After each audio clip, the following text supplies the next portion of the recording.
আজকেই হয়ে গেল পিএসসি ফুড সাব ইন্সপেক্টরের পরীক্ষা, যেখানে প্রায় 11.5 লক্ষ পরীক্ষার্থী ফর্ম ফিল আপ করেছে। তো এবার এই প্রথমবারের জন্য পিএসসি একেবারে নতুন নিয়মে এক্সাম সেন্টারগুলোতে কোয়েশ্চেন পেপার পাঠিয়েছে বাই পোস্টে। তো আশা করি সবাইকার পরীক্ষা খুব ভালো হয়েছে। তো আমরা চেষ্টা করলাম এই ভিডিওটার মাধ্যমে তোমাদেরকে অ্যান্সার কি প্রোভাইড করতে। হ্যালো গাইস, তোমরা দেখছো প্রগতি 365 দ্য কি টু সাকসেস। যদি তোমাদের জন্য এই ভিডিওটা এতটুকুও হেল্পফুল হয়ে থাকে তাহলে প্লিজ বন্ধুরা চ্যানেলটাকে সাবস্ক্রাইব করে নিতে একদমই ভুলে যেও না। আমি একটু আগেই কোয়েশ্চেন পেপার হাতে পেয়েছি এবং চেষ্টা করছি যত তাড়াতাড়ি সম্ভব তোমাদেরকে অ্যান্সার কি প্রোভাইড করতে।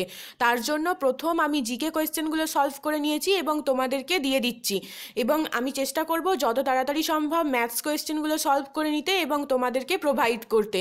তো ফ্রেন্ডস, তোমরা এই ভিডিওটা ডেসক্রিপশান বক্সে একটা পিডিএফ লিঙ্ক পাবে, ওটাকে তোমরা ডাউনলোড করে নাও এবং ওর মধ্যে তোমরা দেখতে পাবে কোয়েশ্চেন পেপারগুলো, যেখানে তোমাদের জন্য সঠিক উত্তর মার্ক করা থাকবে।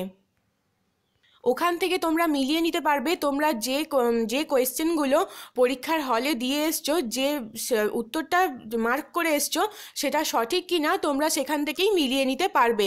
আর আমি চেষ্টা করব ম্যাথস কোয়েশ্চেনগুলো যত তাড়াতাড়ি সম্ভব সলভ করে দিতে এবং তোমাদেরকে পুরো একটা ভিডিওর মধ্যে তোমাদেরকে সমস্ত কোয়েশ্চেনগুলোর আনসার কি প্রোভাইড করতে।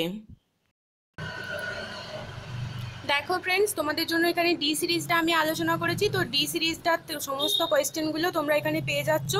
আর এখানে তোমাদের দেখো ফার্স্ট যে কোয়েশ্চেনটা ছিল, ভারতের সর্বাধিক সংখ্যক শ্রমিক যেখানে নিযুক্ত রয়েছে সেটা হচ্ছে টেক্সটাইল শিল্প। তো এখানে তোমরা সমস্ত জিকে কোয়েশ্চেনগুলো পেয়ে যাবে এবং ম্যাথস কোয়েশ্চেনগুলো এখান থেকে তোমরা পেয়ে যাবে।